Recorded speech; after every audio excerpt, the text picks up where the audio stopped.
இப்படி உனக்காக எதுவுமே செய்ய முடியாத ஒருத்தனுக்காக உன் வாழ்க்கையே அர்ப்பணிச்சு நாசமாக்கி வீட்டு செலவு பண்ணி குடும்பத்தை கவனிக்காம அடுத்த குடும்பத்தை அசிங்கமா திட்டிக்கிட்டு ஏன்னா பைத்தியக்காரர்களா இன்னும் எத்தனை வருஷத்துக்கு இப்படி இருப்பீங்க?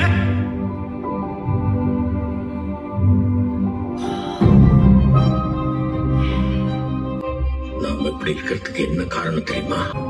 அடிமைத்தனம். நமக்கு எப்பவுமே எவனுக்காவது அடிமையா இருக்கணும். முதல்ல ராஜாக்களுக்கு, அப்புறம் வெள்ளக்காரங்களுக்கு, இப்ப அரசியல் தலைவர், ஜாதி தலைவர், சினிமா ஹீரோஸ், கிரிக்கெட் பிளேயர், இப்படி எவனுக்காவது எவனை பத்தியா பெருமையா பேசி அவனை புகழ்ந்து அவனுக்காக சண்டை போட்டு கடைசி வரைக்கும் ஒரு அடிமை நாய் மாதிரி வாழும். ஆனா அவனுக்கு நம்மள யாருன்னு கூட தெரியாது. என்ன தெரியாம தான் கேக்குறேன். நாம காசு கொடுத்து படம் பார்க்கறதுனால தானே அவன் அந்த நிலைமையில இருக்கான். அப்ப யார் முதலாளி? நாம தானே.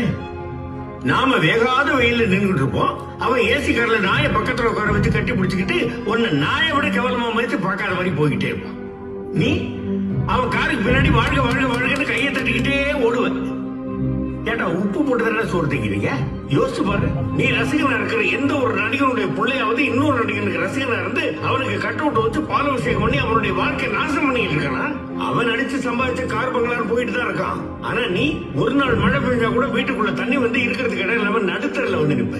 ஏன் அன்னைக்கு நீ ரசிகனா இருக்கிற எவனாவது உன்னை வீட்டுக்குள்ள சேர்த்துக்க வேண்டியதானே? வெறும் படத்துலயும் மேடையிலையும் மட்டும் உன் காலுக்கு செருப்பா இருப்பேன்னு பேசிட்டு நீ உதவின்னு அவன் வீட்டு வாசலுக்கு போய் நின்னு ஒரு செருப்பாளி அடிச்சுட்டோம். அப்பா தாதா நம்ம வீட்டுல சேர்த்துப்பாரப்பா. செருப்படி. நமக்கு எப்போ எவனையாவது தூக்கி வச்சு பேசிக்கிட்டே இருக்கணும். தோனி வேற லெவல். ஐயோ இசையின் கடவுள். அவர் பேண்ட் அவரே போட்டுக்கிறாரு, அவர் சொத்தை அவரே தின்னுக்கிறாரு, அவர் குண்டியை அவரே கழுவிக்கிறாரு. வாட்டர் செப்படி சிரிச்சு எவனுமே எவனை விடையும் பெரிய ஆள் கிடையாது. 1000 வருஷத்துக்கு முன்னாடி வாழ்ந்து ஒருத்தங்கிட்ட இவர் தான் சச்சின் பெரிய லெஜெண்ட் சொல்லிட்டு அவன் யாருதுன்னு கேட்டிருப்பான். கிரிக்கெட்னா என்னன்னு கூட அவனுக்கு தெரிஞ்சிருக்காது.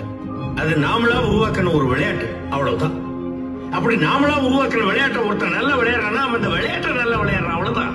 அதுக்காக அவன் உடனே லெஜெண்ட் கடவுள் தூக்கி வச்சு கொண்டாடுறது முட்டாள்தனம் அல்ல.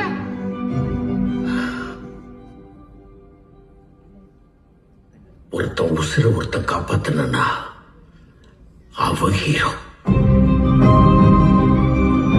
4 பேருக்கு பசிக்கு சோறு போட்டானா அவன் ஹீரோ. தான் படிக்கலைனாலும் 10 பிள்ளைங்க படிக்கிறதுக்கு பள்ளிக்கூடத்தை கட்டினா அவன் ஹீரோ. மத்ததெல்லாம் பண்ணல.